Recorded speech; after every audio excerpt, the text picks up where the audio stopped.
Моко. Наашир энийг уншаад. Бичиг үсэг болохоор намайг их ядаргаатай. Өөртөө сурахад яасан. Яа дугуй чи. Унш. Юу гэж вэ?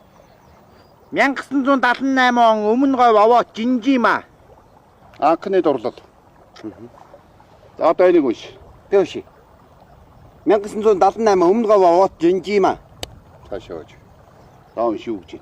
1958 он Юу 58 гэж нь. 85 он Палчидма. 15 дахь дурлал. Одоо биний энэ шилэн дээр нэг бичсэн байгаа тийм уншаад та. Хөөх юу гинэ? Уншаа. Бундан дээр нэмхэн бундан тэнцүү лууван. Юу бичсэн бэ? Луу гэж юу? Ха? Тийм бэ. Амохор улаан чимбаагаар ар шилээ харахгүй гин үдээ тэгжилтэй. За чамаагтай би яста. Юу гэж бичсэн байсан? Лоо.